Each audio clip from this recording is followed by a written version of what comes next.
O dağları bəzəməyə ləli zəri hardan alım? Soldu getdi çiçəklərin təzə təri hardan alım? Olmuşuq lal, olmuşuq çar, tutub nəğmə kiriyib tar. O bəstəkar o nəğməkar xan tərtəri hardan alım? Tərtər çayı.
Salam əziz qardaşlarım və bacılarım.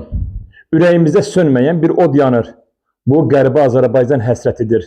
Göyçənin sərin küləyi, dərə ləzin yolları, Zəngəzurun uca dağları, İrəvanın qədim nəfəsi, o torpaqlar hələ də ruhumuzda yaşayır.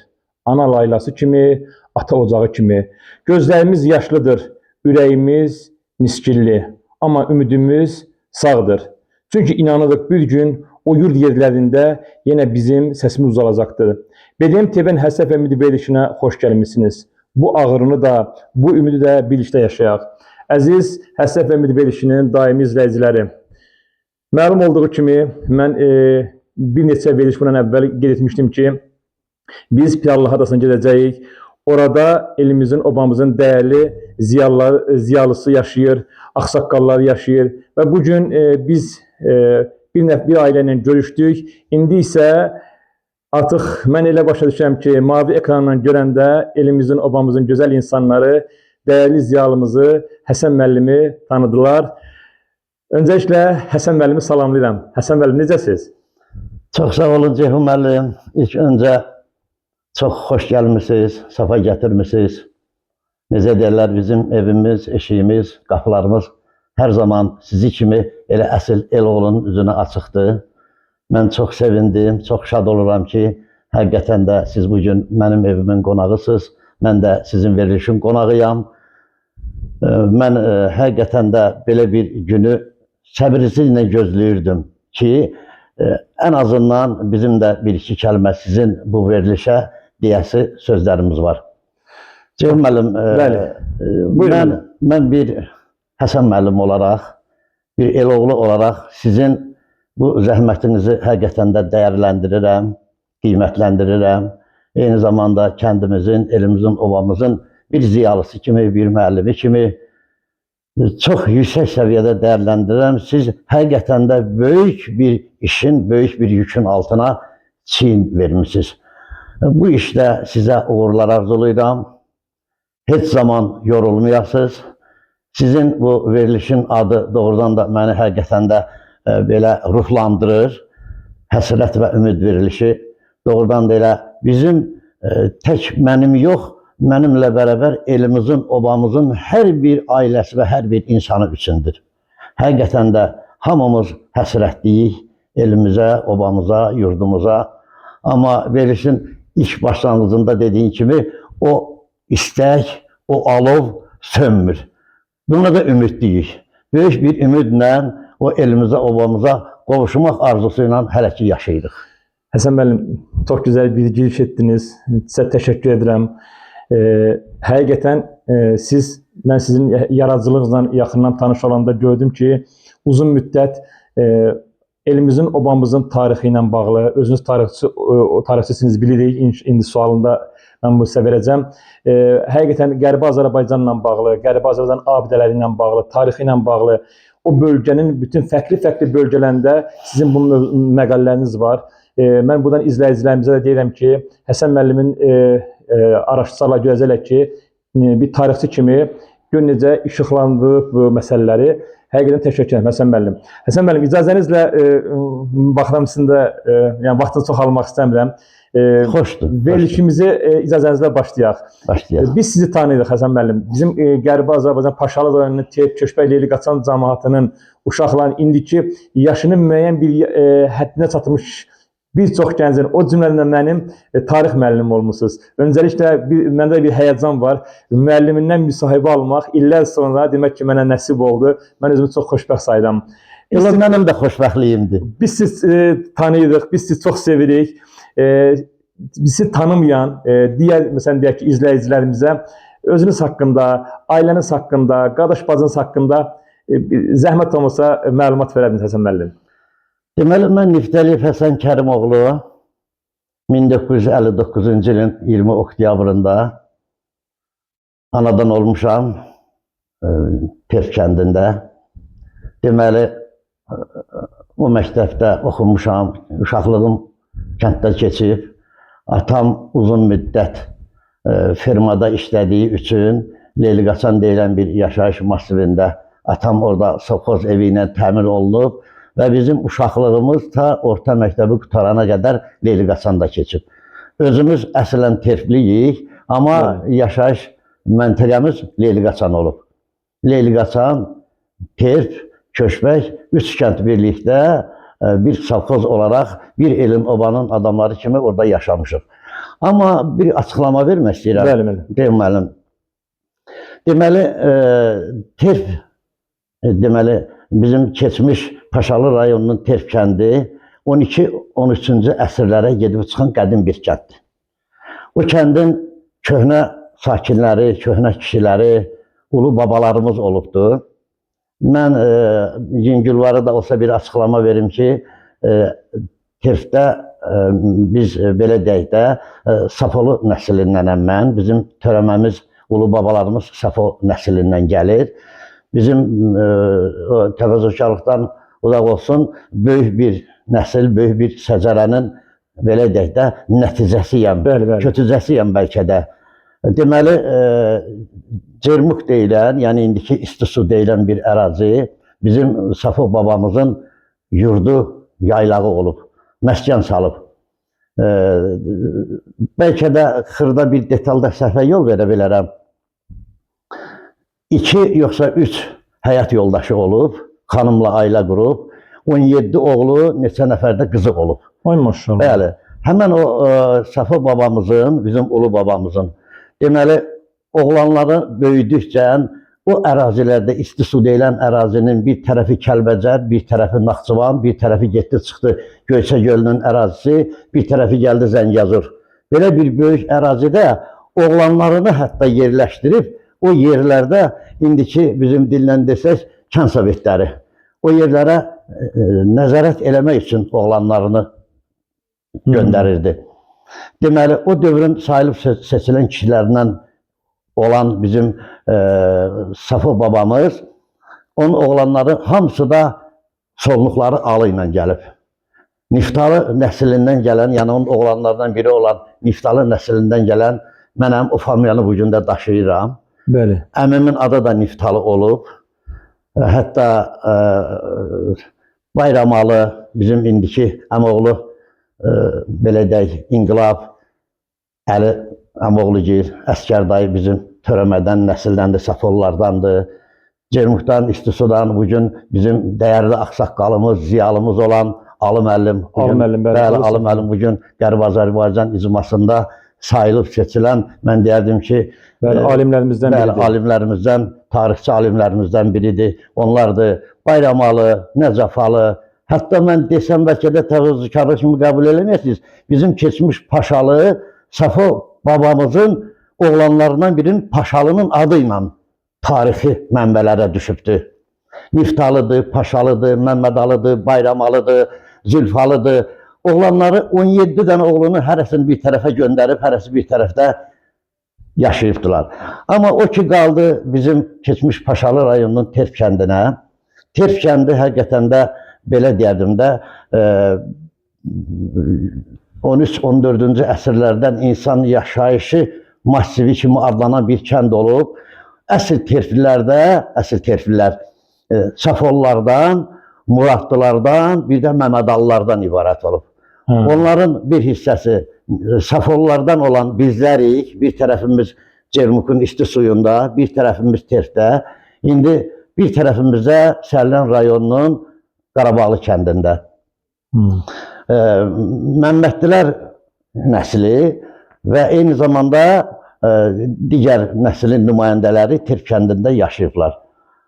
İndi növbəti suallarınıza verəsiniz. Həsən müəllim, biz qardaş bacınız haqqında ailə neçə uşaq olmuşsunuz?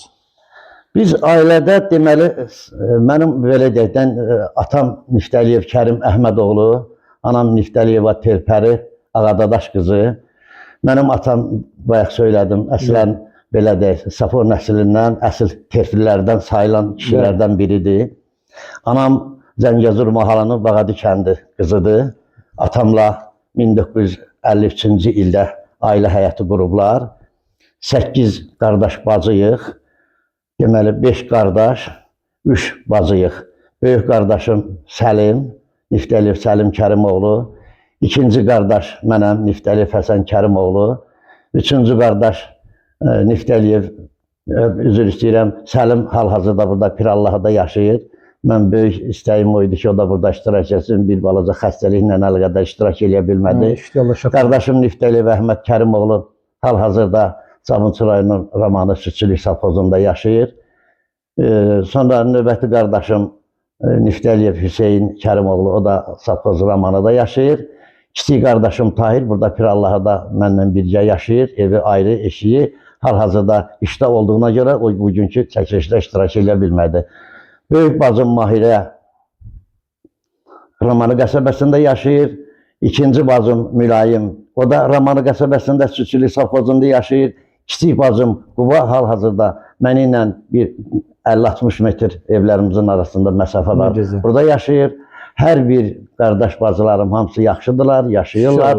Evləri, eşikləri, işləri, ailələri, oğul, qız, nəvə, nəticə, hələ ki şükürlər olsun Allaha belə bir ailəmiz var. Həsən nəvə necə demişkən, biz öz ailəniz haqqında, nəvəniz haqqında biraz... Bəli, mən deməli 1984-cü ildə Terp kəndində ailə həyatı qurmuşam.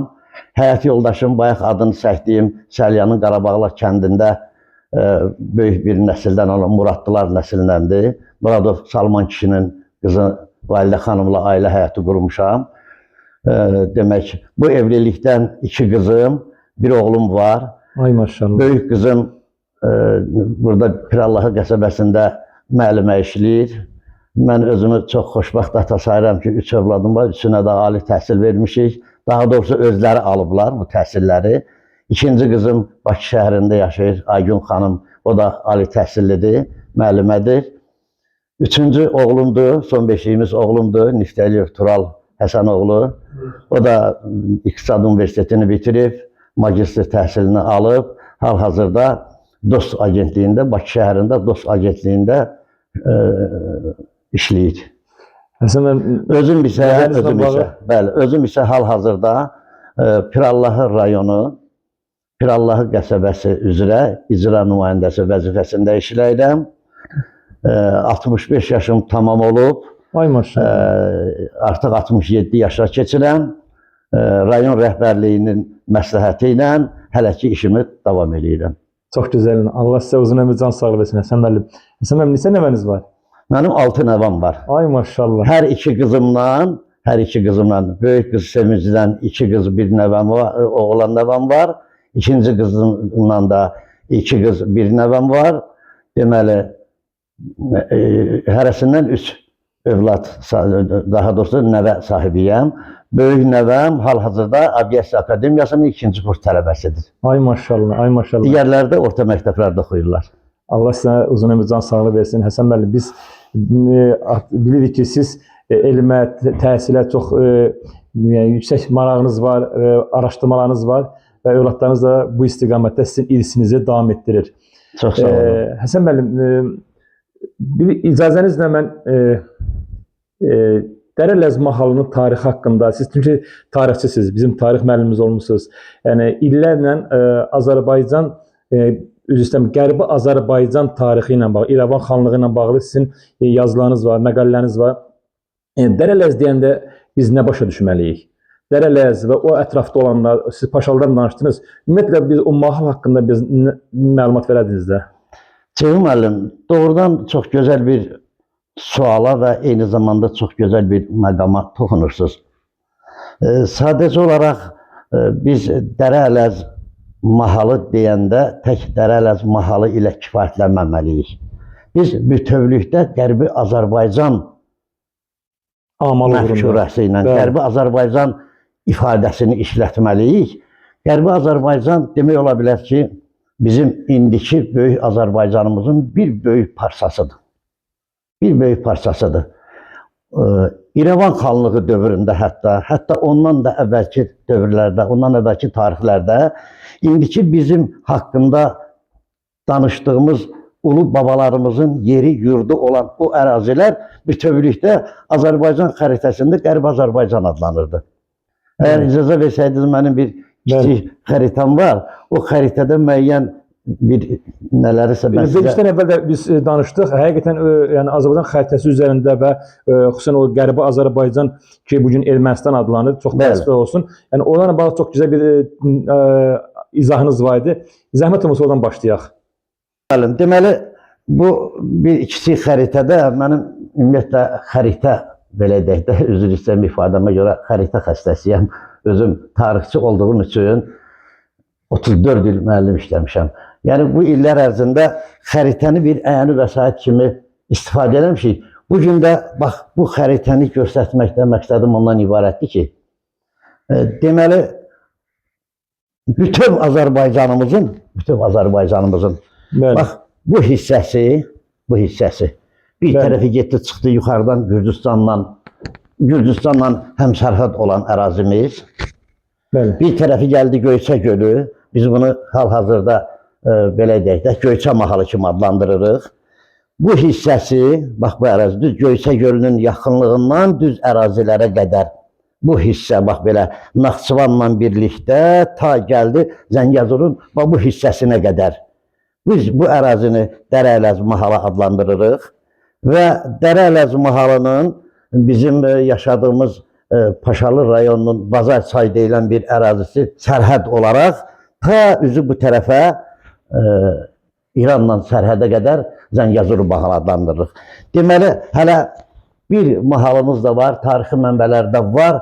Çox təəssüf ki, hələ bugünə qədər o araşdırmaları tam açıqlamasını verməyiblər.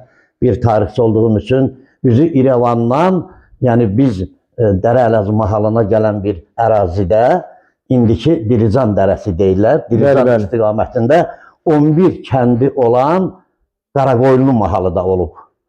Biz təkcə belə deyək də Zəngəzur, Dərələz və Göyçə mahalın yox, eyni zamanda da bu hissələrdə indiki hansı ki o ərazilər Ermənistan ərazisi kimi göstərilir. Dilican dərəsi Qaraqoyunlu mahalı olaraq 11 kəndimizdə orada bizim varımızdır.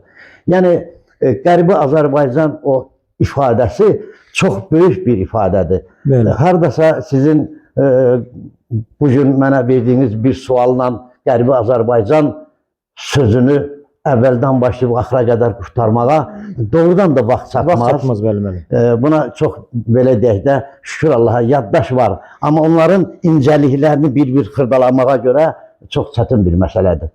Ona görə də deməli bizim bu Qərbi Azərbaycan içərisində doğulub boya başa çatdığımız Dərələz mahalı barəsində yəqin ki biraz söhbətimiz bu əsnasada qurulacaq. Bəli. Naxçıvanın yuxarısında İrəvana gedən yolun üstündə Arazdayan deyilən bir yer var. Bax bu ərazidən, burada xəritədə də göstərilib. Arazdayan deyilən istiqamətdən başladı. Bax bu ərazilərdə Ruska ilə göstərdiyim dağlıq ərazilərimizdir. Bu hissədən gəldi ta Bazar çaya qədər olan bu ərazi bizim Dərələz mahalımızdır. Bəli. Qərbi Azərbaycanın Dərələz mahalı belə deyək də ola bilsin bir rəqəm səhvinə yol verə bilərəm. Tarixçi qardaşlarım, tarixçi həmkarlarım üzrlü saysın. 12-13 min kvadrat kilometr ərazisi olan bir ərazidir. Sanki bir tərəfi Göyçə gölünün bir hissəsinə qədər gedib dirənirdi. Arazdayan deyilən bir Yerevana təxminən 15 kilometr qalmış bir ərazidir. Bəli, böyük bir ərazi bizim Paşalı rayonumuzda, buyurun, baxa bilərsiniz. Bax, buradadır. Söylən dediğimiz, Paşalı rayonu dediğimiz yerde bax bu çökəklikdə biz olmuşuq. Həm çökəklik, həm də böyük bir dağ masivi bizim Dərələz mahalıdır. Bu həsrətlə, o ümidlə bugünkü günə qədər hələ ki yaşayırdıq. Həsən müəllim, çox gözəl bir məqamlara toxundunuz. Elə yeri gəlmişkən gələ Dərələz mahalına. Dərələz mahalı və Dərələz mahalının ətrafında olan kəndlər, bir balaca o məsələyə toxunsaq olarmı? Əlbəttə, əlbəttə. Dərələz mahalı, bayaq dediyim kimi, ərazicə böyük bir ərazini götürür, özündə birləşdirir. Dərələz mahalı cənub hissədən belə götürsək, Zəngəzur mahalı ilə, bir tərəfdən Naxçıvan, bir tərəfdən də Göyçə mahalı ilə həmsərhəd olan bir ərazidir. Bu, dəqiq bir faktlar söyleyeyim sizə. Bizim Dərələz mahalının ərazisi biz indiki danışdığımız ərazi qədər deyil. Ondan da böyükdür. Dərələz mahalının adının qabağında Dərələz Şərur mahalı gedirdi. Hətta Naxçıvanın bir hissəsi də belə desək, Dərələz mahalının tərkiminə daxil idi. Bəli. Çox təəssüflər olsun ki, Böyük Oktyabr Sosialist İnqilabı qələbə çalandan sonra yerlərdəki SSR-nin belə deyək də ittifaq respublikalarını möhkəmləndirmək və Çar Rusiyası dövrünün qalıqlarını möhkəmləndirmək üçün ərazi bölgüsü iddialarına düşüldü və ona görə də bizim bax bu hissədə olan Zəngəzur, Dərələz və Göyçə mahalı kimi bir ərazilərimiz birbaşa Ermənistanın ərazisi, Azərbaycanın ərazisindən qoparılaraq Ermənistan ərazisinə qatıldı. Orada yaşayan insanlar da birlikdə Qərbi Azərbaycanlı olduqları halda oldular Ermənistan vətəndaşı və hətta bəzən bizə də qınaq olmasın deyə Ermənistanlılar ifadəsi kimi işlədirdilər. Üzr yeraz ifadəsi. Bəli, yeraz ifadəsi. Hətta özümdən qat-qat böyük ağsaqqallardan orta məktəb oxuyanda uşaq vaxtında dedim ki, ay ata, ay əmi, necə oldu axı siz gəldiniz, düşdünüz bura? Mənə böyük bir iradla bildirdilər ki, ay oğul, ay bala, biz bura gəlib düşməmişik. Bura bizim ata, baba, ulu baba yurdumuz olubdur. Bəli. Bax, bu elə niskillə də hələ bugünə qədər yaşayırıq. Həsən müəllim, üzr istəyirəm, bu Dərələz mahalında o kəndlərlə bağlı, çünki fərqli fikirlər söylənir. Məsələn, bizim xüsusilə yaşadığımız Tep, Köşbə, Leyli Qaçan, yəni o ətraf Dərələz mahalının və Terpə yaxın olan kəndlərlə bağlı bir nə demək olar? Əlbəttə, ağız dolusu danışmaq olar. Ola bilsin, haradasa yaşlanırıq, hansısa bir kəndin adını çəkə bilmərik, hansısa bir məsələni dəqiqliyinə qədər hardasa bir qüsurumuz ola bilər. Öncədən o qüsurlara görə belə deyək də bu verilişə baxacaq insanlardan üzr istəyirəm. Deməli, bizim Dərələz mahalının Paşalı rayonu belə deyək, hardasa 17-18, bəlkə də bir 20-yə yaxın kənd olubdur. Bu kəndlərin bəziləri birbaşa Azərbaycanlılardan yaşayış masivi olaraq Azərbaycanlılardan ibarət olub. Digərləri erməni kəndləri olubdur. Hətta elə kəndlər var idi ki, ermənilərlə Azərbaycanlılar qarışıq birgə yaşayırdılar. Elə kəndlər Zəngəzur mahalında da var idi, Göyçə mahalında tək-tək idi, bizim Dərələz mahalında da var idi. Amma üzrsən müəllim, qaynaqlara baxanda sizə bir vurguladınız, amma əksəriyyəti Azərbaycanlılar, yəni ermənilər çox azlıq təşkil edir. İndi azlıq təşkil edəcək. Ermənilərin də azlıq təşkil etməsinin bir tarixi qaynağı var. İşte onu soruşmaq istəyirəm. Sonradan gəlmə ermənilərdir. Onların da gəlməsinin o perspektiv açıqlamasını indi başarısı olmasını verəcəm. Buyurun müəllim, buyurun. Bəli. Deməli, bayaq dediyim o ulu babamız, Səfi babamızın dövründə heç bir nəfər olsun belə erməni o ərazidə, Qərbi Azərbaycan ərazisində bir nəfər də olsun erməni yaşamayıb. Elə ki, Böyük Oktyabr Sosialist İnqilabının qələbəsindən sonra dediyim kimi bu ərazilərdə erməniləri yerləşdirmək məsələsi ortaya çıxanda artıq erməniləri bəzi hazır kəndlərə yerləşdirməyə başladılar. Yerləşdirməklə Ermənistan Respublikasının, bu torpaqlarda Ermənistan Respublikasının tərkibinə qatıldığı hakimiyyət bilavasitə Ermənistanın əlinə keçdi. Artıq biz orada belə deyək də, Azərbaycanlı olaraq yaşasaq da belə Ermənistan torpağı kimi, Ermənistan vətəndaşı kimi yaşamışıq. Hətta pasportumuzda belə Ermənistan Respublikasının pasportu gedirdi. Bu Sovet rejiminin əsaslarından biri idi, belə də olmalıydı. İndi o kəndlər barədə bayaq suallar verdiniz. Bizim deməli Dərələz mahalının deməli Paşalı elə adında Paşalı kəndimiz olur. Terp, Leyliqaçan, Köşbək, Axta, Cabut, Comur, sonra Ələyəz, sonra Zeytə, Gindivas və bəzi kəndlər var idi ki, orada bizim indiki hal-hazırda 88-ci ildən köçkün düşdüyümüz insanlar o kəndlərdə yaşayan insanlardır ki, hamımız Terp kəndində yaşamağa başlamışıq. Onun da bir tarixçəsi var. Növbəti sualınıza o sualı da cavablandıraraq. Davam edək müəllim, mümkünsə oradan davam edək. Deməli belədir. Qərbi Azərbaycanın Dərələz mahalı olaraq elə ki Ermənistan ərazisinə birləşdirildi. Bundan sonra mən deyərdim ki, mahalımızın və ulu babalarımızın ağır və qara günləri başladı. Bəli, qara günləri başladı. Hələ bəzi belə deyək də tarixçilərimiz, bəzi müsahibə verən yoldaşlarımız Rusiya-İran arasında gedən 1806-cı il müqavilələrini vurğulamırlar. İndi bir tarixçi olaraq bunu vurğulamaq mənim belə deyək də boynumun yüküdür, haqqımdır.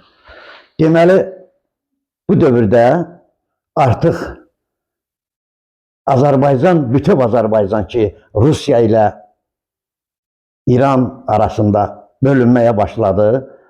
Gürcistan sülh müqaviləsi və Türkmənistan sülh müqaviləsi imzalanandan sonra Azərbaycanın sinəsinə Araz çayı boyda bir şıram çəkildi. Doğma atalar, analar, qardaş, bacılar Arazın bir tayında, digəri bir tayında qaldı. Son illərdə, son 10-15 ildə deyirdilər ki, Ceyhun müəllimin İranda bir qohumu tapılıb. Sual verilə bilər. O necə olar? Ceyhun müəllim Terp kəndində yaşayır, qohumu İranda tapılıb. Yəni, bütöv Azərbaycandan gedirdi söhbət. Bütöv Azərbaycanı parçaladılar. Bəli, Gürcistan sülh müqaviləsi vasitəsilə Azərbaycan parçalandı və bütöv Azərbaycanın sinəsinə Araz çayı boyda şıram çəkildi. Yarısı cənubda, yarısı şimalda. Şimalda onlar Çar Rusiyasının tərkibinə, cənubda olanlar İran şah rejiminin tərkibinə qatıldılar. Bugün Cənubi Azərbaycanda olan 45 milyonluq Azərbaycanlı elə hamısı bizim sırf Azərbaycanlarımızdır, doğmalarımızdır, əzizlərimizdir və yaxın qohumlarımızdır. Və beləliklə bu ərazidə Kəndlərdən bağlı. artıq deportasiya deyilən bir söz meydana çıxdı. Bu deportasiya sözünün mənası da çox güman ki, bunu açıqlamağına dəyməz. Yerindən, yurdundan, elindən, obasından, dilindən, dinindən, ərazisindən, varından, dövlətindən, evindən, eşiyindən məhrum edib qovalamaq deməkdir. Bəli. Çıxartmaq deməkdir. Düşünülmüş formada ərazini tərk etdirməyə məcbur etmək deməkdir. Elə bax, həmən illərdən, artıq Gülüstan sülh müqaviləsindən sonraki illərdə erməniləri bu ərazilərə yavaş-yavaş yerləşdirdikcə artıq bizim Azərbaycanlıları orada sıxışdırmağa başladılar. Həsən bəy, üzr istəyirəm. Bu mərhələli deportasiya dediyimiz o ağrının, o acının məqsəd erməniləri başqa yerdən gətirməkdən idi. Əsas bunu İndi ardıcılığı sizə söyləyirəm də, Ceyhun müəllim. Bilirsiniz necədir? Deməli, artıq bu 1906-7-ci illərdə ilk dəfə olaraq bizim ərazilərdə erməni müsəlman soyqırımları başladı. Daha doğrusu bizə heç ermənilər nə müsəlman, nə Azərbaycanlı deməyiblər. Mən həyatımın 32-33-cü il dönümünə qədər Qərbi Azərbaycanda, Paşalı rayonunun Terk kəndində yaşasam da belə, Leyliqasanda yaşasam da belə, hələ ermənilərdən biz bir dəfə Azərbaycanlı sözü eşitmədik. Onlar bizə Türk deyə müraciət edirlər, Türk kimi baxıbdılar bizə. Deməli, 1917-18-ci illərdə ikinci deportasiya başladı.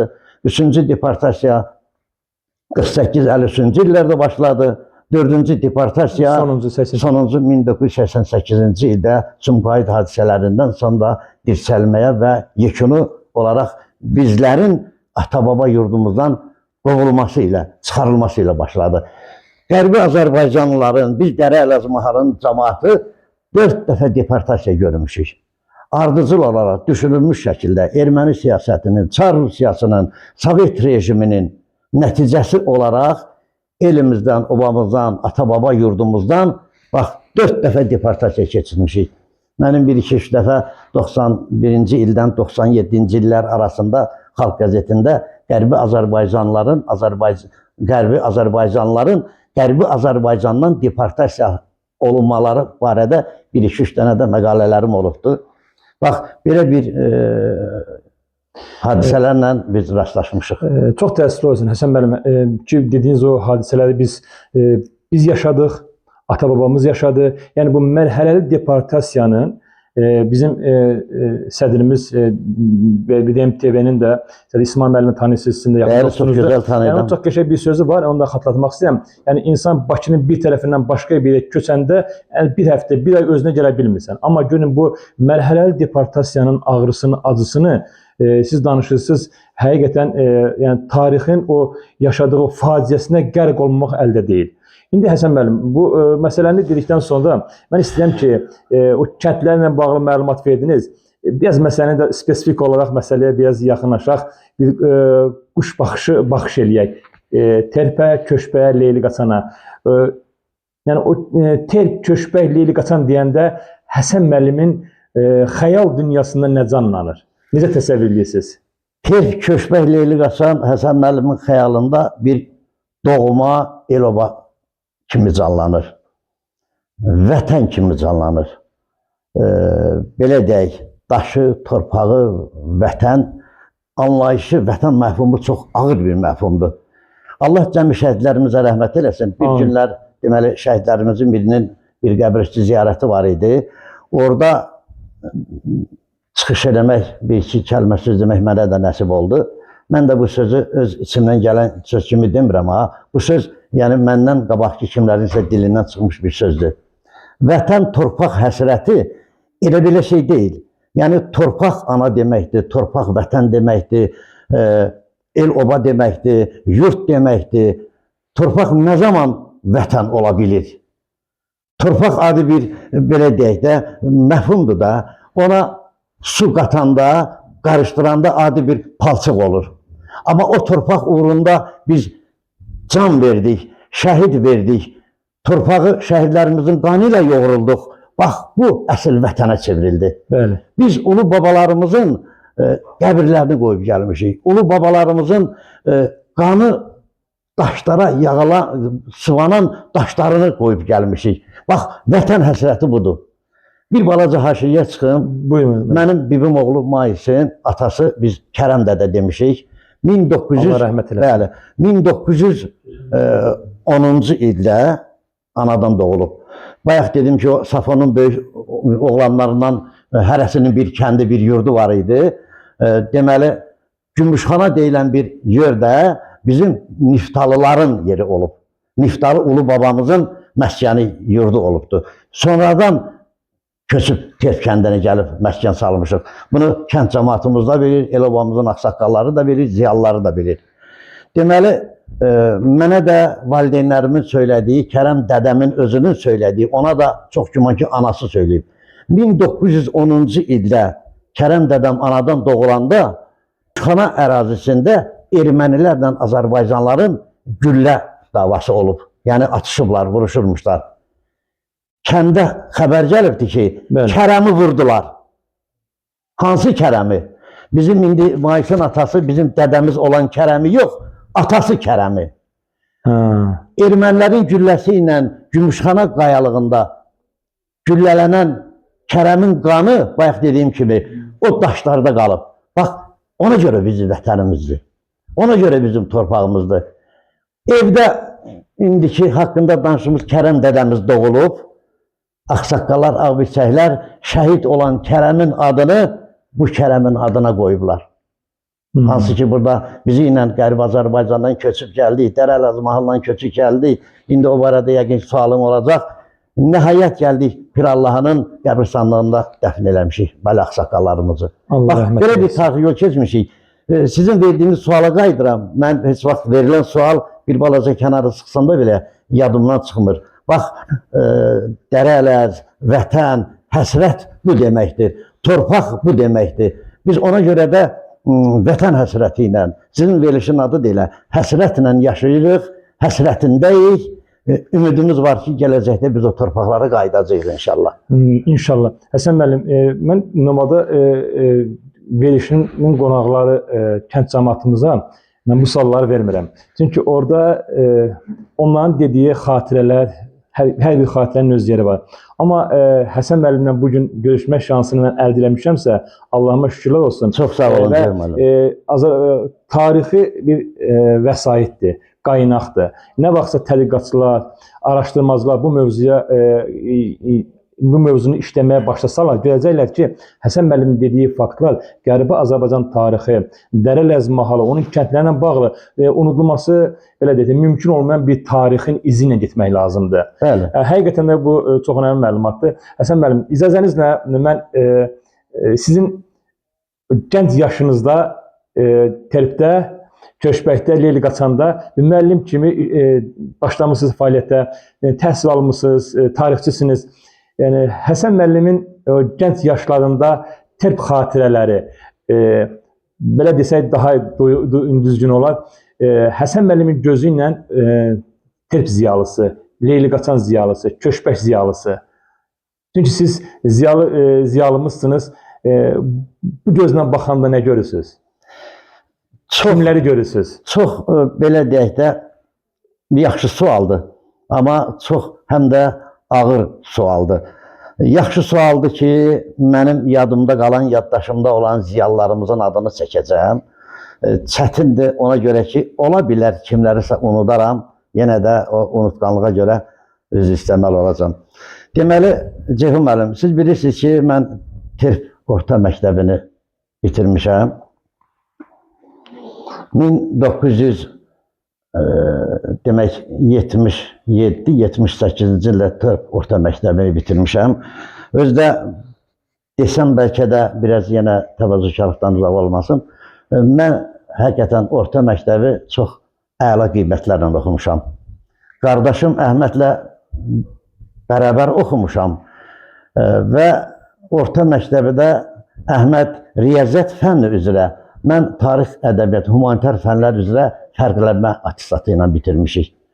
Bu minvalla deməli Əhməd Gəncə Kənd Təsərrüfatı İnstitutuna qəbul oldum.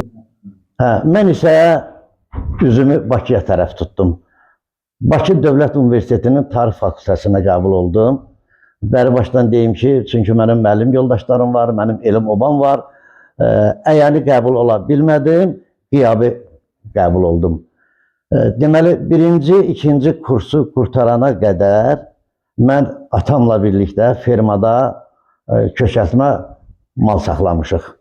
Özümüzün, safxozun fermasında işləmişik. Uşaqlığım terfdə, Leyliqaçanda, Köçbəkdə keçib. Mən özümü bugün bir terfli kimi, bir Leyliqaçanlı kimi, bir Köçbəkli kimi belə deyək də fəxrlə duyuram və 84-cü ilin sentyabrın 1-də oxuduğum məktəbə mənə dərs deyən müəllimlərə müəllim yoldaşı olaraq dərs demək qismətinə nail oldum. Çox gözəl. Həsən müəllim, üzr istəyirəm, verilişdən əvvəl siz mənə bir şəkil göstərdiniz. Orada TEP-də bərabər işlədiyiniz müəllimlər var idi. Sağ olun. Yəni o şəkillə demək istəyirəm, biraz fikir yayındı. Mən o şəkildə siz dediyiniz kimi sizə dərs deyən müəllimlərlə, sonra bir müəllim yoldaşı olaraq fəaliyyətə başladınız. O şəkilə baxdım, mən çox duyğulandım, o da mənim də müəllimlərim olub orada. Zəhmət olmasa onu kameraya göstərin və o şəkillə bağlı xatirələrinizi bizə paylaşın. Cəfər müəllim. Bəli. Bu şəkil, belə deyək də, TEF-də müəllim işlədiyim dövrdə çəkilən bir şəkildir. Mən göstərin, ondan sonra elə göstərə-göstərə qələmlə danışın. Bəli. Amma çox təəssüflənirəm ki, bizim o dövrdə, belə deyək də, kəndimizdə bu şəkili çəkən xüsusi bir aparat, şəkili çəkən xüsusi bir insanlar olmadığı üçün gözləyirdik, haçan ki məktəbimizə, kəndimizə, özəl günlərdə, Novruz günlərində, məktəblərdə bu şəkillər, vinetka çəkilən vaxtı məktəbə fotoqraf, belə deyək də, şəkil çəkən gələndə sevincimizin həddi-hüdudu olmurdu. Növbəlik əsasında şəkillər çəkdirirdik. Evdə olan, əlimdə olan bir xırda arxivim var da, belə deyək, hər əlinin özünə məxsus bir arxivi var. Bayaq sizdə də bir neçə şəkillər o xırda arxiv deyil, siz inanın, əziz tamaşaçılar. Həsən müəllimdə şəkillər var. Yəni inansınız, mən inşallah verilişin əvvəlində bunu göstərəcəm. Hər kəs heyran qalacaq şəkillərə. Çünki Terpin, Köçbəyin arxivi var Həsən müəllimdə. Deməli, günlərin biri idi. Mən də məktəbdə müəllim işləyirdim. Məktəbimizə şəkil çəkən gəlmişdi. Vinetka çəkdirəcəkdi, uşaqları şəkillər çəkdirəcəkdi. Hələ bir neçə nəfər müəllim yox idi orada. Bizim çünki məktəbimizin müəllimlərinə bağlı indi ola bilsin, sual verəcəksən. Məktəbdə olan müəllimlər çıxdıq bayrağa.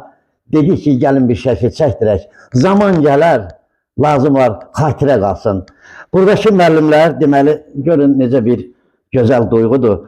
Vahiyyəddin müəllim hal-hazırda yaşayır, Allah ona can sağlığı versin. Bizim Mayısında qaynıdır, bizim Aygül xanımın qardaşıdır. Hal-hazırda da yaşayır. Vahiyyəddin müəllim bu şəkil çəkilən məqamda bizim məktəbimizin direktoruydu. Vahiyyəddin müəllimlə üzü bu tərəfdə Ələsgər müəllim Cermuxdan idi. Ələsgər müəllim bizim məktəbdə müəllim işləyirdi. Ümid müəllim coğrafiya müəllimi idi. Allah qəni-qəni rəhmət eləsin. Növbəti şəkillərimin birində göstərəcəm. Mütəllim müəllim, kəndimizin, elimizin, obamızın ən dəyərli oğullarından biri. Qoldan qüvvətli, savadlı, qabiliyyətli, tərbiyəli, layiqli müəllimlərimdən biri və mən 10-cu sinifdə oxuyanda mənim sinif rəhbərim olub. Mütəllim müəllimə Allah qəni-qəni rəhmət eləsin, ruhu şad olsun. Bu tərəfdə Salman dayının oğlu Bəhmən, Allah ona qəni-qəni rəhmət eləsin. Bəhmən bizim məktəbdə işləyirdi. Burada mənim şəkilimdir, Kirman müəllimdir, Əliyyəddin müəllimdir. Bu da bizim Cermuxdan olan, ay Allah, bunun adı neydi, yadımdan çıxdı. Sonra Bənəfşə müəllimə, bir də ki, və Əliyyəddin müəllim yoldaşı Xəbər müəllimə.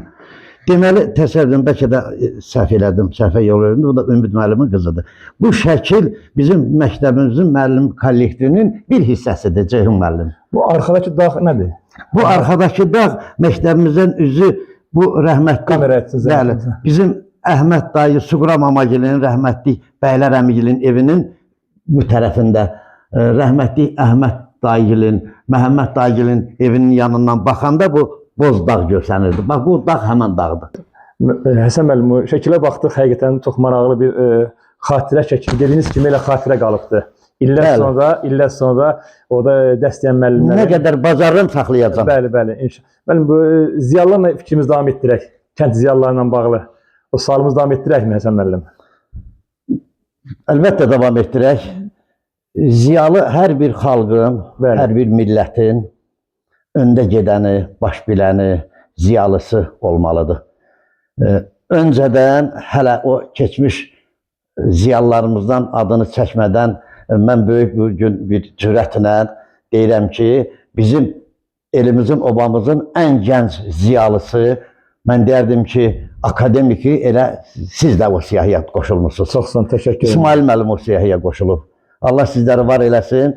Biz deməli mən geridən gəlmədim, buradan axıra getdim. Yəni bu mənim elə borcumdur ki, bu yükün altına siz ki, çiyin vermişsiniz. Siz də həqiqətən bizim ziyalımızsınız. Təşəkkür ederim.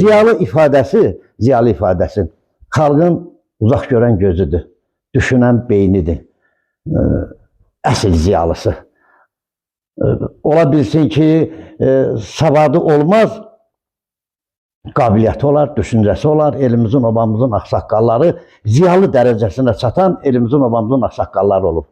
Amma mən bir ifadə işlədim, bizim Dərə-Ələz mahalı ziyalıları ilə fəxr ediləsi bir mahaldır. Bəli. Ceyhun müəllim, söhbətimizin əvvəlində mən sizə xatırlatmışdım. Elə verdiyiniz sual doğrudan elə gəldi yerinə düşdü ki, keçmiş Sovet dövründə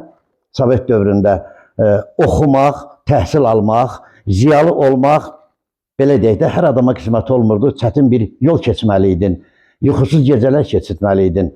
Mən birinci növbədə Köşbək kəndindən Kazım müəllimin, Qabaqlıdan Karmarşin deyirlər, oradan Bilal Bəxtiyarovu deyərdim. Bilal Bəxtiyarov bizim həm savxozumuzda direktor olub, mən orta məktəbdə oxuyan illərdə də məktəbimizin direktoru olub. Elə bizim Dərə-Ələz mahalının doğulub boya başa çatdığımız bir qısa xronika dövründə ziyalıları buradan başladı. Bunlar kim idilər? Keçmiş Sovet dövründə Moskvada Azərbaycanlı olaraq, Dərə-Ələzli olaraq ilk ali partiya məktəbini bitirmişdilər. Bax, kəndimizin ziyalıları buydu. Sevindik müəllim vardı, Hənifəyev kəndimizin ziyalısıydı. Şıxaliyev Gəray vardı, kəndimizin ziyalısıydı. Sonra İbrahim Qurbanov var idi, kəndimizin sayılıb seçilən ziyalısı olub. Yəni, bu kənddə doğulub, böyüyübdülər. Tertdə, Köşbəkdə, Leyli Qaçanda doğulub, böyüyüblər. Və eyni zamanda müəllim kollektivi deyək. Bəli, Çoxlu müəllimlər var idi. Bizim bayaq müəllimlərin şəkillərini də göstərdim. Deməli, Tertdə Abdülkərim müəllim, Leyli Qaçanda Vahiyyəddin müəllim, Fərmayıl müəllim, mən düzdür, Mayıl ixtisasca müəllim deyildi. Ziyalılar siyahısında rəhmətli Mayılın adını çəkəcəm. Allah qəni-qəni ona rəhmət eləsin. Amin. Allah Bir müddət bizim Tertdə, belə deyək də, bariqamı tüyün, amma dostluq idi. Dostluq savxozunun, belə deyək, baş zootexni vəzifəsinə qədər işləmişdi. Köçməyimizə 1-2 il qalmış, deməli, bizim Əzizbəyov rayonuna, Köhnə Paşalı rayonuna, raykoma onu vəzifəyə çağırmışdılar. Yəni, bax, belə ziyalılarımız var idi, müəllimlərimiz var idi. Ola bilsin, müəllimlərdən çoxunun adını yadda çıxarıb və şəkildə adlarını bir-bir çəkdim. Bəylər müəllim var idi, Adil müəllim var idi Köşbəkdə. Əliş müəllimin adını böyük məmnuniyyətlə çəkməklə uzun müddət savxozumuzda, bizim qəsəbəmizdə, daha doğrusu Terk kəndində də belə deyirəm, uzun müddət Sovet sədri işləyibdi. Müəllimlərimiz var idi, oğlu Vahid müəllim mənimlə bir məktəbdə müəllim işləyibdi. Vahid müəllim var idi, indi də Ramanı savxozunda məktəb direktoru olaraq fəaliyyət göstərir. Balaca bir Leyli Qaçanda 15-20 ailə üzv var idi. Bu tərəfdən ardıcılıqla sayacağım. Ceyhun müəllim, başarısı olmasın. Buyurmayın, xoşdur, xoşdur. Buradan Vahiyyəddin müəllim ziyalı idi. Sədaqət müəllim ziyalı idi. Şəkillər göstərdim sizə. Həm məktəbdə müəllim işlədi, uzun müddətdə İnqilabın gözəl şeirlərinin birində də, savxozda da uzun müddət mexanikdə işləmişdi. Buradan gəldi bizim bir belə deyək də, fermada işləyən bir çoban ailəsində 3 dənə ziyalı var idi. Qardaşım Səlim Yerevanda texnikomu bitirmişdi. Mən Bakı Dövlət Universitetinin tarixini bitirmişdim. Qardaşım Əhməd Gəncə Kənd Təsərrüfatı İnstitutunu bitirmişdi. Keçdi bu tərəfdən Surxay əmigildə. Surxay əmi elimizin, obamızın bir axsaqqalı idi. Mən diplomsuz ziyalımız idi.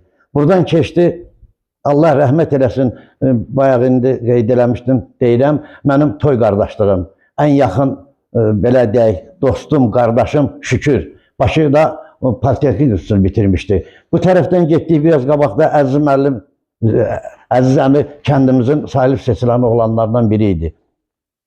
Bu tərəfdən gəldi Fərmail müəllim. Bayaq demişdim, bir də təkrar edirəm. Bu tərəfdən gəldi rəhmətli Ağaxan dayının oğlu Cəlil, Famil. Hamısı balaca bir kənddə elə saydım bir 15-20-yə qədər ali təhsilli ziyalılarımız var idi. Tez, Leyli Qaçan Köşbək adını çəkə bilmədiklərim. Deməkdən məqsədimiz odur ki, bizim elin, obanın, o dərənin suyundan, bərəkətli torpağından, havasından idi. Bu ev yox idi ki, orada ali təhsilli müəllim, müəllimələr çıxmasın. Bizim kişilərlə bərabər qadın müəllimələrimiz də var idi.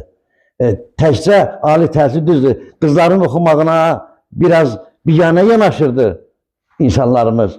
Amma belə deyək də, kişi qeyrətli, özünü ziyalı kimi göstərən qızlarımız da var idi. Rəhmətli Abdülkərim müəllimin qızı Amalya, rəhmətli Sevindik Hənifəyevin qızı Şura müəllimə, mən orta məktəbdə oxuyanda onlar bizə dərsdə deyirdilər. Sonra bizim, Allah rəhmət eləsin, Cəbrayil əminin qızı İlaya xanım məktəbimizin həm şagirdi, həm də pioner baş dəstə rəhbəri və axırda da ziyalı müəlliminə çevrildi. Bax, eyni zamanda... Hal-hazırda İlaya müəllimə Yevlaqda davam etdirir uzun. Bəli, hal-hazırda da İlaya müəllimə xeyli vaxtı görmürəm, amma eşitdiyimə, bildiyimə görə Yevlaq şəhərində, məktəblərin birində bəli, işini davam edir. Bəli.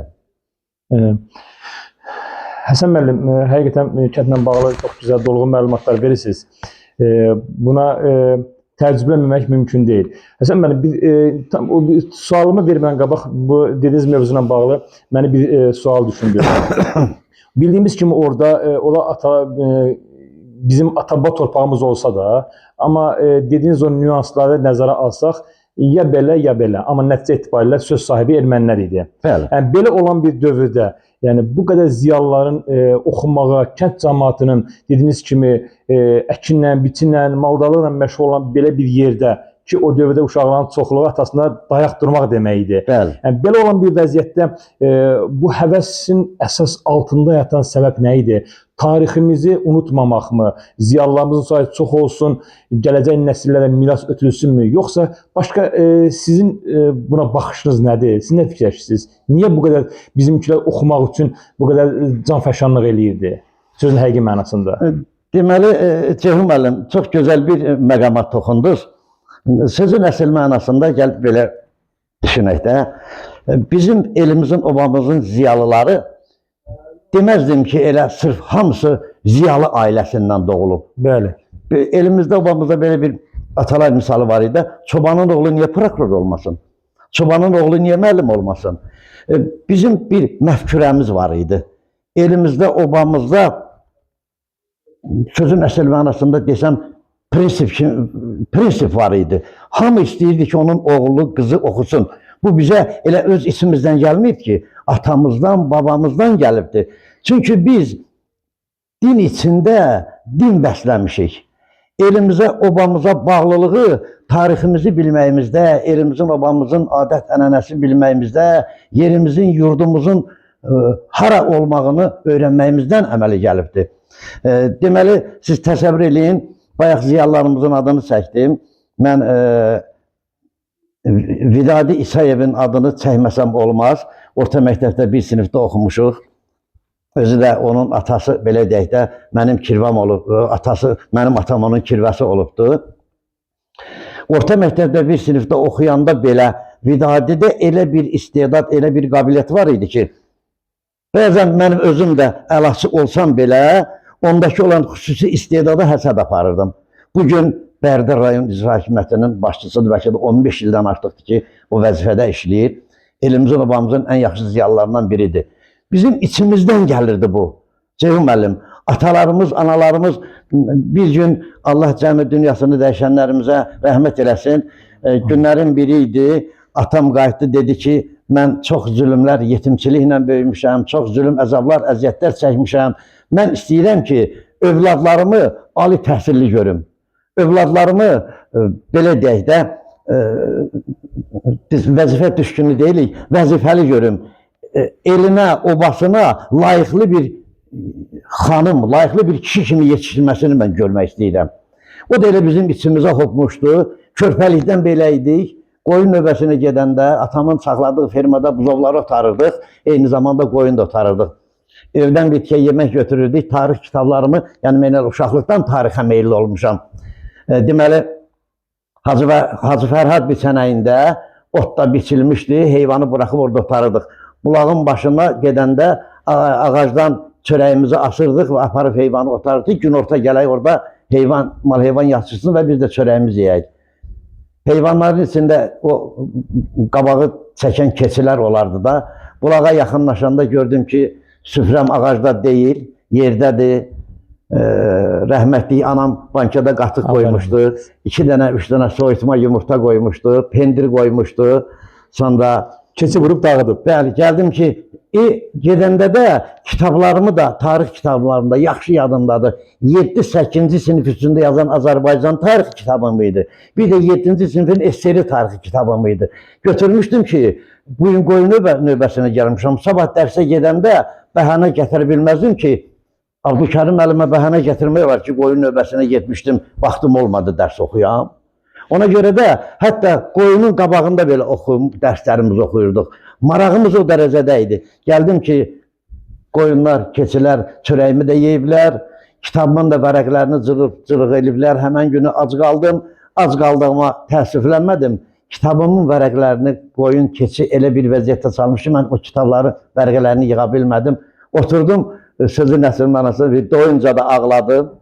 Sonra əyildim bulaqdan.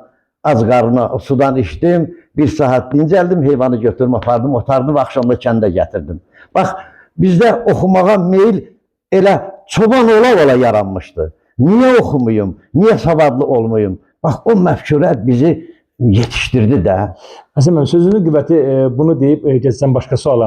Yəni, bu bir fikirdir, ola bilsin, siz mənə razılaşmaya bilərsiniz. Bəli. Yəni, biz verişin əvvəlindən bu qədər tarixi qaynaqlarda xronoloji ardıcıllıqla siz hadisələrə dəyərləndirdiniz. Belə bir ehtimal da ola bilərmi ki, mənim şəxsi fikrimdir. Yəni, bizim itirdiyimiz o torpaqlarımızın nə qədər olduğunu, nə olduğunu babalarımız yaxşı bilirdi. Bəli. Və görürdülər ki, artıq biz bir rejimin qurbanıyıq. Bu rejim də ermənilərdən tərəf çalışır. Bəli. Onların istədikləri olur. Yəni, ola bilərmi ki, desin ki, mən bunlara qarşı mübarizəni elə bizim övladlarımız savadlı olaraq aparsın? Bəli. Belə bir ehtimal ola bilərmi? Bəli, belə bir ehtimal var idi. Mənim atam, belə deyək də, bir böyük ixtisas sahibi olmayıbdı. 4 sinif qurtarıbdı, amma bir fermanı idarə edirdi. Bir fermanın haqq hesabını aparırdı. 4-cü sinif bitirməyi ilə çox özünə görə qabiliyyəti, özünə görə belə deyərdim də, savadı, dərin düşüncəsi var idi. Deməli, dəfələrlə söz düşürdü. Deyirdi ki, bala, bu ermənilər bizə imkan verməyəcəklər. Bu ermənilərlə nə qədər dostluqda eləsən, çörək də kəssən, onların içərisində bir erməniçilik xofu var idi. Belə deyək də, onların bəzi vaxtın məqalələrimdə onların bir Miasnum deyilən bir təşkilatları var idi. Bəli. Birlik təşkilatı. Birlik. Hə, bax, o təşkilatlarının adı altında digər xalqları əzmək, onları özlərinə tabi eləmək və hökmranlığı bilavasitə əllərinə almaqda görürdülər. Bizim ağsaqqallarımız, ağbirçəklərimiz. Amma nə edək ki, ixtiyarımız, səlahiyyətimiz onların əlində idi. Amma düşünən ağsaqqallarımız, düşünən valideynlərimiz, düşünən beyinlər var idi ki, ən azından övladlarımıza, bəli, ən azından övladlarımıza təhsil verək, oxusunlar, savadlı olsunlar, özlərini dərk eləsinlər, elini, obasını, xalqını, millətini dərk eləsinlər. Mən oxumasaydım, öyrənməsəydim, bu dediklərimi hardan öyrənərdim, hardan deyə bilərdim. Bəli. Hələ müəyyən bir hissələr yaddan çıxıb, Bəli. yaş özdə işini həll eləyir. Həsən Bəli. müəllim, çox gözəl, təşəkkür edirəm. Mənim fikrimə dayaq verdiniz. Elə bildim ki, fikrim yanlışdı, amma baxdım ki, Həsən müəllimin məsələyə baxdı. Əsla elə məqamında verdiniz o sualı. Həsən müəllim, icazənizlə mən bu sualı demişdim sizə verməyəcəm, amma çünki bunu başqa bir qonaqlarıma saxlamışdım. Amma o qədər gözəl izah edirsiniz ki, Həsən müəllim, sizə təşəkkür bilirəm. İndi kəndin təbiəti ilə bağlı sizə sual verməyəcəm. Kəndin bir ziyalı gözündə adət-ənənəsi necə idi? Toyları, yəni baxın, ziyalı gözündən deyirəm. Yəni sizin dəyərləndirməniz o dövrdən bu dövrə keçid. Ceyhun müəllim, elə bil ki, belə deyək də, yanan ürəyimə belə bir qaşıq su tökdü. O mənim ən yaralı yerimdir. Bizim elimizin, obamızın elə gözəl adət-ənənələri olubdur ki, vallahi billahi, Allah bizə nə qədər ömür verəcək, o qədər yaşayacaq. Allah ömür versin. Nə qədər yaşayacamsa, o gözəllik, o adət-ənənə, o birlik heç vaxt mənim yadımdan çıxmayacaq. Çox da təəssüflənirəm ki, kəndimizdəki olan o birliklər indi elə bil ki, yoxa çıxıbdır. O ağsaqqallarımız, o ağvirsəklərimiz yoxdur, ona görədir. Bax, sizin verilişin elə bu sualın içindən sual çıxır. Cavab da verməsəm özümü bağışlaya bilmirəm, ay Ceyhun müəllim. Deməli, sizin verilişin elə bir gözəl məqamı da ondan ibarət ki, bugün biz yaşlı insanların, yəni zamanımızın yaşlısını çevrildik də, babalarımız, atalarımız indi də bizə keçib. Bugünkü övladlarımız qoy gələcəkdə görsünlər ki, ulu babalarımız və atalarımız hansı yolları keçiblər, necə birliklər keçiblər. Biz onları bugün deməsək, bax o birliyi, o toyu, o adəti, o ənənəni, biz bugün deməsək, şəxsən mənim oğlum indiki belə deyək də, şəhər toylarına öyrənmiş uşaqlardılar da, açığını deyək. Şəhər toylarına öyrənmiş uşaqlardılar, belə deyək də, mağazada satılan şor yeyən uşaqlardır və eyni zamanda bizimkilər İrəvan kətəsi ilə, indikilər də mağazində satılan vafli ilə qidalanırlar. Bax, sualı elə gözəl verdik ki, o kəndin adəti, ənənəsi burnumun ucu göydü, sözün əsl mənasında. Hətta bəlkə də hiss edirsən, biraz da kövrəlidir. Bəli, mən onu hiss etdim. Doğrudan da elə gözəl adət-ənənələrimiz var idi. Bizim kəndimizin cəmaatı, mən fərq qoymayacam. Nə Terpa adı çəkəcəm, nə Köşbəyə adı çəkəcəm, nə Leyli Qaçan adı çəkəcəm. Üçü birlikdə olan bir xeyir, şər məqamında sizi inandırım ki, Terpə toy olanda Köşbə cəmaatı Toqqazlı meşəsinə bir də baxırdın ki, geyimli, keçimli, başında şalları, yaylıqları olan qız gəlin dəstəsi gedir. Onun dayıcaq ağsaqqallar dəstəsi. İndi kimin maşını var idi, maşına minə bilirdilər. Başında papağı olan kişilər toylara gedilər. Bir də baxırdın ki, Terpdən yığışıbdılar, Köşbəyə gedirdilər. Leyli Qaçandan həm Köşbəyə, həm Terpə gedilər. Bəzən el olurdu ki, eyni gündə Köşbəkdə və Terpdə toy olurdu. Leyli Qaçan cəmaatı ortadaydıq deyə. Sağa da gedirdik, sola da gedirdik və hər birinə gedirdik. Elimizin, obamızın belə gözəl günləri, belə gözəl xatirələri, birlik, bir-birinə kömək, bir-birinə dəstək. Mən deyərdim ki, Allah Teala bizlərə heç vaxt belə deyək də hüzur günləri qismət eləməsin. Kiminsə evində bir hüzur düşərdi. O hüzur sahibinin heç nədən xəbəri olmazdı. Qəbir qazanlar dəstəsi ayrı idi. Qəbirsanlığa gedən ayrı idi. Palatka quran ayrı idi. Hətta bizdə bir çətin məsələ idi. Bir də gördün kimin maşını varsa, gedib Naxçıvandan molla gətiriblər. Ölü sahibinin xəbəri olmurdu. Evlərdən qazan-qazan yeməklər bişirilib gəlirdi dəfn mərasimi bitənə qədər.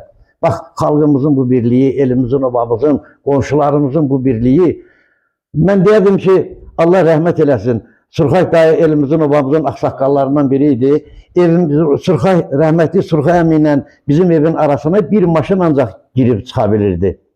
Onların evində çaydan qaynayanda, soğan dağılanda onun dızıltısı bizim evdə eşidilirdi. Bizim evdə xörək pişəndə onun iyisi onun evinə gedirdi. Axşam bizdə, gün orta onlarda, səhər axşam bizdə. Bax, belə bir adət-ənənə var idi.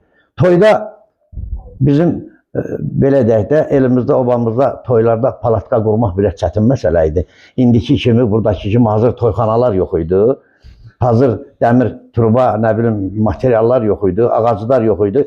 Birinin evindən 2 dənə şalban gəlirdi, birinin evindən palatka gəlirdi, birinin evindən nə bilim stollar gəlirdi. 3 günün, 2 gün içərisində özü bir dənə yox, 2 dənə toyxana tikirdik. Birində musiqiçilər əyləşirdi, birində də cəmaət yemək yeyirdi. Elə düzüb qoşurdular ki, kəndin o birliyi, kəndin o yeməklərinin iyisi, kəndin o ab-havası burnumuzu görür o günlərimiz üçün. Çox gözəl Həsən müəllim. Həsən müəllim, artıq demək olar ki, verilişimizin sonuna gəldik. İnanın, verilişin qurtarmağını da istəmirəm. Amma mən sizdə bu Həsəf və Ümid verilişinin daimi izləyiciləri adından bir söz almaq istəyirəm. İnşallah Həsən müəllim növbəti verilişimizdə bizi yenə də qəbul edəcəkdir. Orada xüsusi olaraq kəndimizin tarixi ilə, Dərləz mahallı ilə bağlı yenə bu dəyərləndirmənizi inşallah biz növbəti verilişimizdə qəbul edəsiniz, belə başa düşürəm. İnşallah, inşallah. Həsən müəllim, dediyim kimi gəldi verilişin sonuna, sonuncu sual vermək istəyirəm. Bu söhbət ərəfəsində siz bu mərhələ departmenta toxundunuz. Çox təəssüf olsun ki, o dediniz o babalarımızın yaşadığı o ağrını, acını bir də biz yaşadıq 1988-ci ildə. Bəli. Həsən müəllimin dəyərləndirməsi deportasiya və soyqırım nöqteyi nəzərindən o hadisələr baş verərkən siz bir ziyalı olaraq bunu tələbələrinizə, kənd cəmaatına, çünki ziyalının məsələyə baxışı başqadır, kənd cəmaatına başqadır. Yəni Həsən müəllim bu deportasiyanı, bu başımıza gələn bəla və müsibətlər, çünki siz tarixdə buna o vaxt icazə verməsələr də, yəni bilmirdik də ki, babalarımızı 48-də deportasiya ediblər, başımıza nə gəlibdir. Həsən müəllim o hadisəni, atasının, babasının, babalarımızın yerindən köçməyi necə izah elədi? Deməli, Həsən müəllimin bu dediklərini izah eləmək üçün Həsən müəllimə bir böyük auditoriya lazımdır. Bəli. Ürəyim doludur, zəkamda, beynimdə, qabiliyyətimdə qalanlardan istifadə edərək bunların hamısını söyləməyə mənə həqiqətən böyük bir auditoriya lazımdır. Olar inşallah. Amma bəri başdan bir xırda formasında söyləyim ki, deməli, 88-ci ilin deportasiyasında 32 yaşında cavan bir oğlan, qızımın biri, böyük qızım Ermənistanda Terkəndində doğulub. Özü də birinizdə mən rəhməti Fizə nənənin evində gəldim, yığışdım, orada məşğullaşdım. Kəndin də məktəbində həm dərs deyirdim, elə rəhmətli Səriyə xala ilə də qapı bir qonşuyduq. Anam qədər və yeri gələndə bəzi məqamlarda anamdan da artıq mənə orada özümə və yoldaşıma belə qayğı və diqqət göstərdim. Allah ona qəni-qəni rəhmət eləsin. Allah onun nəvələrinə toylar qismət eləsin.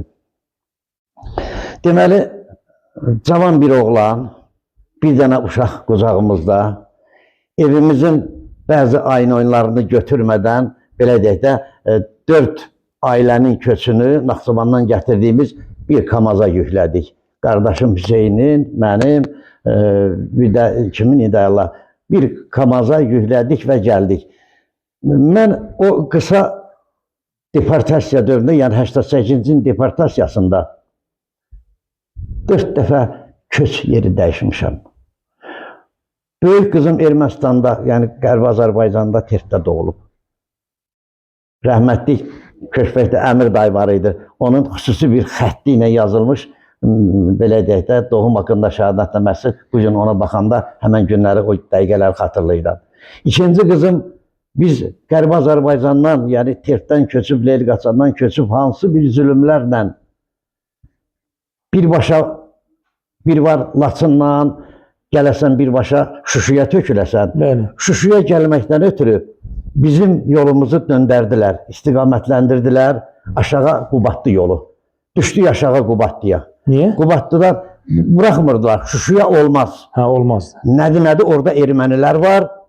Ermənilər Mərkəzi Komitə qarşısında hayküy qaldırmışdı ki, Qərbi Azərbaycandan köçənləri qəsdən Şuşuya, Qarabağa yerləşdirmək istəyirlər ki, bizləri buradan çıxartsınlar. Sözün əsl mənasında biz ziyalıların və bizim elə fikrimiz, məqsədimiz o idi, Ceyhun müəllim. Bəli. Aşağıdan Qubadlının istiqamətinə, Füzulinin bir tərəfindən yuxarı qalxdıq Ağdama. Ağdamdan Xankəndinin aşağısından təzədənə Şuşaya gəldik. Ermənistanda bir keç elədik.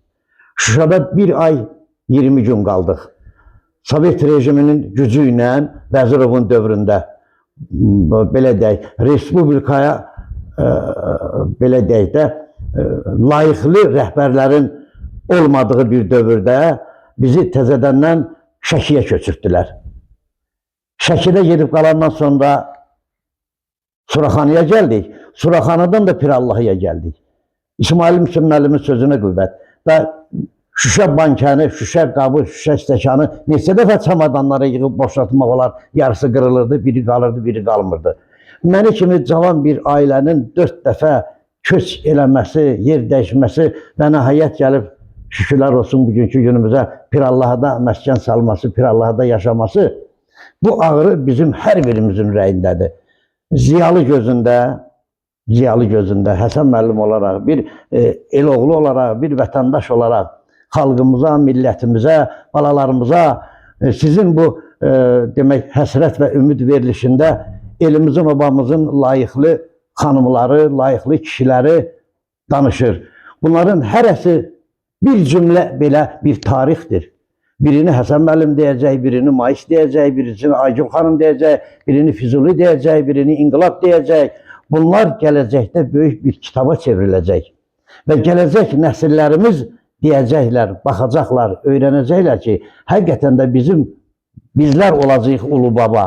Və görəcəklər ki, doğma elindən, doğma yurdundan didərgin düşənlər doğrudan da bizim atalarımız, babalarımız olubdur. Ceyhun müəllim, bu ağır yükü boynunuza götürmüşsünüz. Bax, siz gələcək nəsillər üçün bir arxiv yaradırsınız, bir kitab yaradırsınız. Allah sizə uzun ömür versin, verilişinizin belə deyək də. Həsən müəllim, üzr istəyirəm sizin kördünə də müəllimin sözünü kəsmək olmaz. Buyurun, buyurun. Son sual demişdim, amma mən bunu bu sualı sizə verməliyəm. İnşallah ki, ölkə rəhbərimiz cənab İlham Əliyevin qayıdışla bağlı böyük konsepsiyası var. Yəni Qərbi Azərbaycanın qarşısında, dövlət qarşısında çox böyük əsas tələblər qoyub ki, hər kəs çalışmalıdır, bu qayıdışımızı yerinə yetirməli, inşallah nəsib olacaqdır. İndi onun zaman baxımından bilmiyorum nə vaxt olacaqdır. Həsən müəllim qayıdış olarsa inşallah, Həsən müəllimin ilk ziyarət edəcəyi yer hara olardı? Bu sual çoxlarına verilibdir. Bəli, ona görə. Mənim deməli, tək mənim yox, bizim elimizin, obamızın sınaqlı seyidimiz var idi. Hamımızın ümid çırağı olan bir ocağımız var idi. Aşağıda çayın qırağında evimlə, Tifdə mənim yaşadığım evlə çayın arasında 6-7 metr məsafə var idi, bir dənə də taxta körpü var idi. O taxta körpüdən dəfələrlə qalxırdıq yuxarı məktəbdə oxuyan vaxtı. Aparıb orada qurban kəsirdik.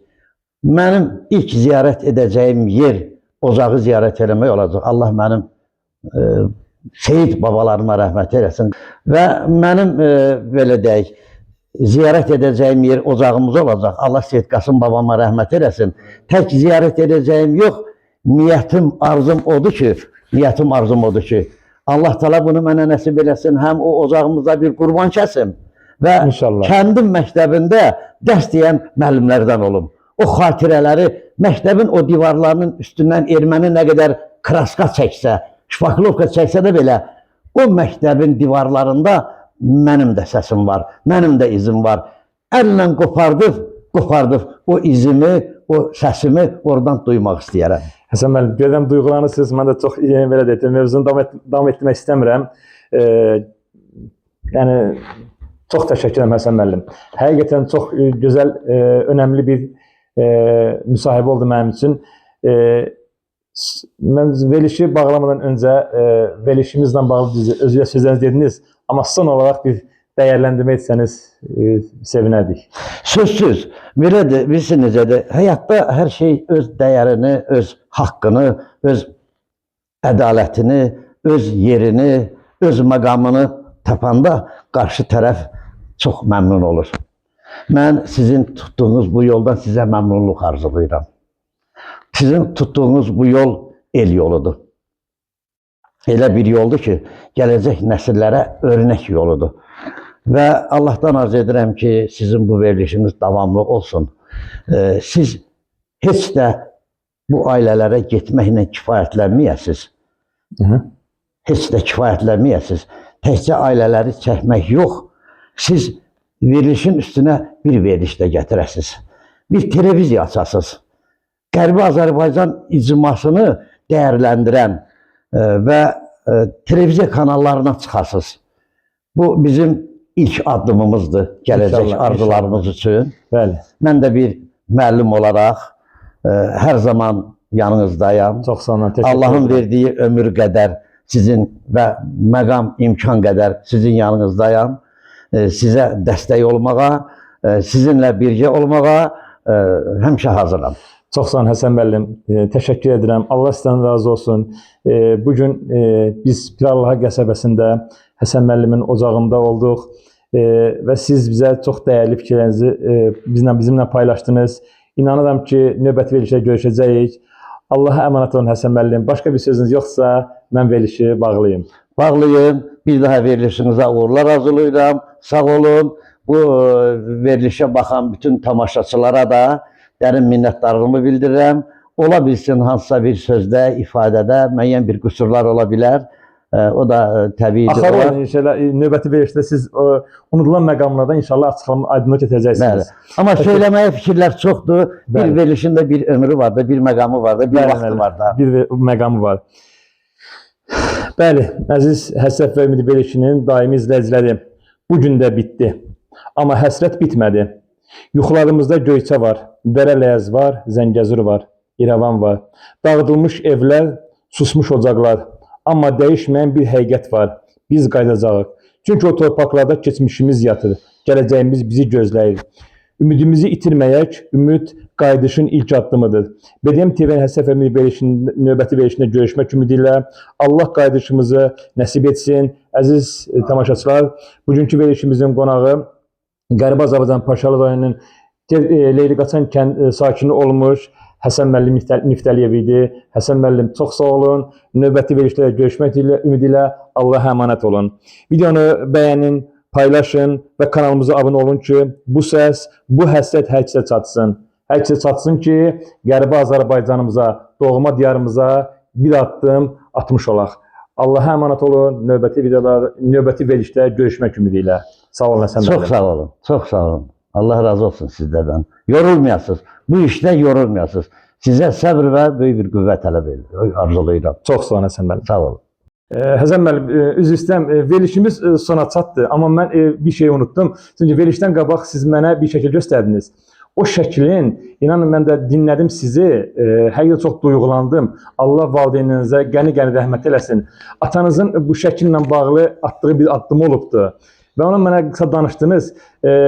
O mənim günahımdır ki, verilişi mən sonlandırdım, amma onu unutdum. Sizə çox xahiş edirəm. Mən bunu tamaşaçılarımda üzr istəyirəm. Verilişin sonuna belə bir şey demək biraz verilişin qayda-qanuna uyğun deyil. Amma hər kəsə şahid olacaq ki, Həsən müəllim necə gözəl bir hadisəni bizimlə paylaşır. Həsən müəllim, zəhmət olmasa bu şəklin tarixçəsini bizə danışardınız da.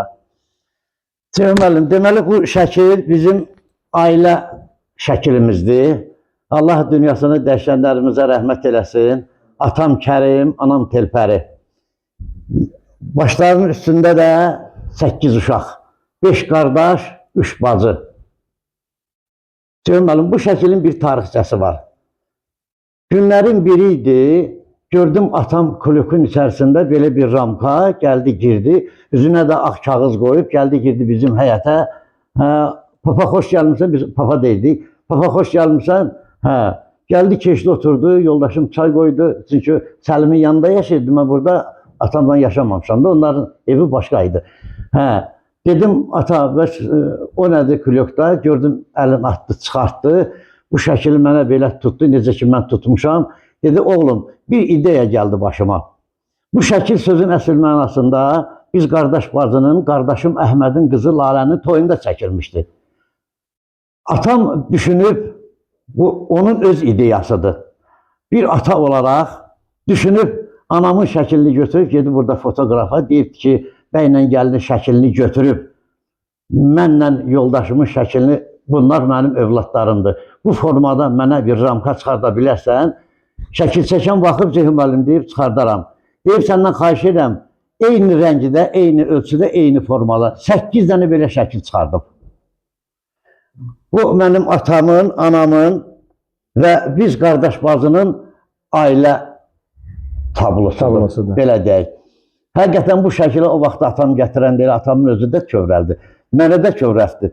Soruşdum, ay papa, bunu nəyə görə belə elədin? Dedi, oğul, zaman gələr, mən dünyamı dəyişərəm, rəhmətə gedərəm. Qoy bu şəkil sizlərdə yadigar qalsın. Siz qardaş, bacı, atanıza, ananıza belə baxarsınız və sizdən də övladlarınıza keçsin. Ceyhun müəllim, elimizdə, obamızda bax, belə kişilər olub, belə ağsaqqallar olub. Özündən bir örnək ailə bütünlüyünü qoruyub. Bəli, ailə bütövlüyünü, qardaş, bacı bütövlüyünü, ailə dəyərlərinə dəyər verir. Mən bəlkə də düşünürəm ki, bəlkə də Azərbaycanda bu fikrə düşən, bu ideyanı eləyən bir adam yoxdur. Bu mənim evimin, Mən rast gəlməmişim. Evimin ən böyük varı dövlətidir. Bu mənim ürəyimdir. Bu mənim atamla bizim evimizə və 8 qardaş bacının 8'inin də evində bax bu rəngdə, bu ölçüdə ata hədiyyəsidir. Ata yadigarıdır. Ata yadigarı. Baxa bilərsiniz. Həsən müəllim, Allah valideynlərinizə qəni-qəni rəhmət eləsin, məkanları cənnət olsun. Allah qalanlara da uzun ömür, can sağlığı versin. Çox sağ olun. Çox gözəl bir xatirə baxıb, miras buraxıb sizə. Gözəl övladlar yetişdirib. O bir mirasdır. Sadəcə bu ideya ilə sizi bir daha birliyə, bərabərliyə sövq edibdir, təşviq edibdir. Çox sağ olun. Allah bir daha cəmi dünyasını dəyişənlərinizə qəni-qəni rəhmət eləsin. Çox sağ olun. Allah sənin də o gözəl atana rəhmət eləsin. Elimizdə, obamızda sayılıb seçilən ağsaqqallarımız olubdur, şəhidlərimiz olubdur. Tez, gec, yaşlı, cavan, dünyasını dəyişən bütün el-oba cəmaatımızın hər birinə Allahdan rəhmət, hər birisinin evində toy, düyün, gözəl günlər arzulayıram. Sağ olun. Təşəkkür edirəm Həsən müəllim. Allah sizi var eləsin. Çox sağ olun. Minnətdaram, təşəkkür edirəm.